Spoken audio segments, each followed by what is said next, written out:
Taylor Swift is kind of inescapable right now. She's got the #1 movie at the box office, the #3 song on the Billboard charts, and the tightest end in the NFL on her arm. Or so I've been told. Could someone please explain to me what a tight end is? I don't think it means what I think it means. I'm also a little out of my depth when it comes to Taylor Swift. No lie, I bopped along to a few of her songs, and like most people connected to pop culture by the slenderest of threads, I was bemused by her ongoing feuds with Kanye West and Katy Perry, and by the fascination some folks seem to have with her sex life. So long as she's not hurting anybody, I say go on and get it. That disclaimer aside, I have something not at all controversial to share. I admire Taylor Swift. Specifically, I think the deal she cut to distribute the Eras Tour could serve as a model for other independent filmmakers. According to Puck News, Taylor Swift and her parents paid the film's production costs, somewhere between $10 and $20 million. Instead of approaching an established studio to produce and distribute the film, they called up the CEO of AMC Theatres with a crazy idea. They wanted to bypass the middlemen and cut a deal directly with the world's largest theater company. Major studios like Sony, Universal, and Warner Brothers have established relationships with theater chains. Some, like Disney and Paramount, have their own streaming platforms.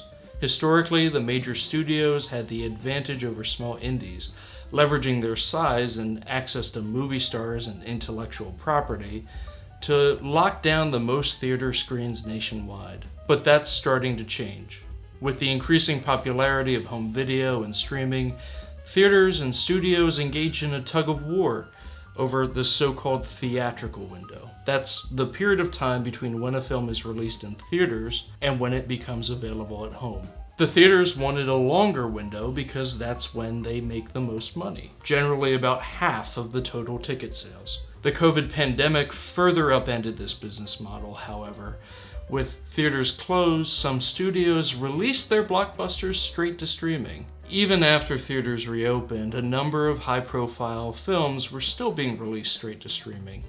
Disney did this with several Pixar films, for example, much to the chagrin of the theaters and the artists behind those would-be blockbusters. This year, the labor unions representing some of those artists went on strike in part due to a lack of transparency around how streaming revenues were shared. During the strike, the flow of new movies heading to theaters slowed to a trickle as studios dealt with the uncertainty of not knowing when production could begin again. Enter Taylor Swift. Whatever you think about her music, she's always been a shrewd businesswoman. When she lost control of the masters to a large swath of her back catalog, she recorded the albums again in order to take back her control.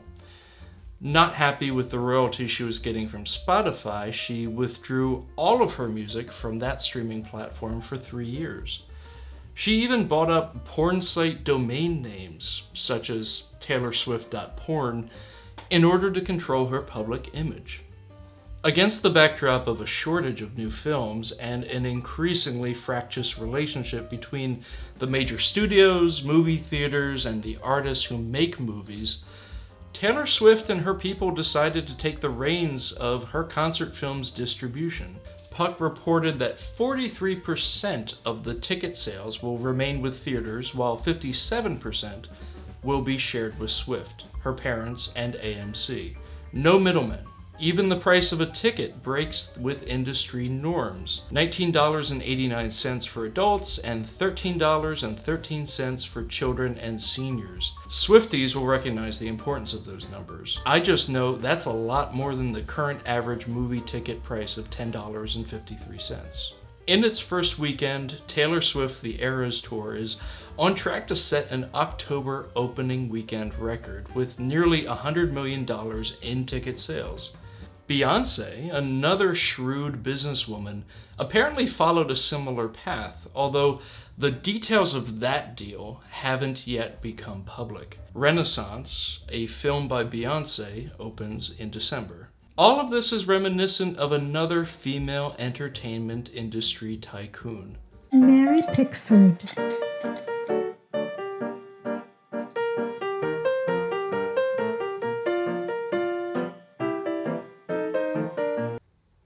Pickford. Increasingly frustrated with the way the major studios treated their stars, Pickford joined forces with Charlie Chaplin, Douglas Fairbanks, and D.W. Griffith to create United Artists in 1919. The new studio allowed the artists to retain ownership and control over their films, and they pioneered a new distribution model that included the use of roadshow releases, that is, slowly rolling out a release for a film across the country, and negotiating exclusive contracts with theaters. The company also began buying and building theaters under the United Artists name to circumvent the common practice of block booking. That's when studios forced theaters to book lower-tier films, including a number of stinkers, in order for those theaters to gain access to the studio's true blockbusters with big-name stars. By the 1940s, the major studios were vertically integrated. That means they produced, marketed, and distributed their films, even to the point where they owned the movie theaters. In 1948, consent decrees resulting from a Department of Justice lawsuit limited the studio's ability to own and control those movies. A federal judge, however, effectively ended those decrees after a 2020 decision, raising the prospect that production companies and studios could pursue the old vertically integrated model of film distribution. Netflix, despite not being subject to the so-called Paramount decrees, is one example. It plans to open 2 so-called Netflix houses in 2020. But let's get back to Taylor Swift and Beyoncé. Could their distribution deals change moviegoing as we know it? On one hand, these stars have built-in fan bases that give them outsized leverage to circumvent the existing studios and cut their own deals. Very few filmmakers have that level of clout. Their examples, however, could point to new business models in which artists take greater control of their output, much in the way that Mary Pickford did in 1919. Only time will tell. This is the first time I'm doing an explainer video, and quite honestly, I don't have a plan for what this will look like in the future. I just know that there are lots of subjects that I have opinions about, and areas where I have a certain level of expertise that I don't currently put into use on a day-to-day basis. So I'm going to experiment with this form and possibly put out a video every week. If you like what I'm doing, consider liking, subscribing, and sharing this content. Oh God, I hate the word content. That's a subject for a future video. You could also buy me a coffee down below. Thank you for listening, and I will see you soon.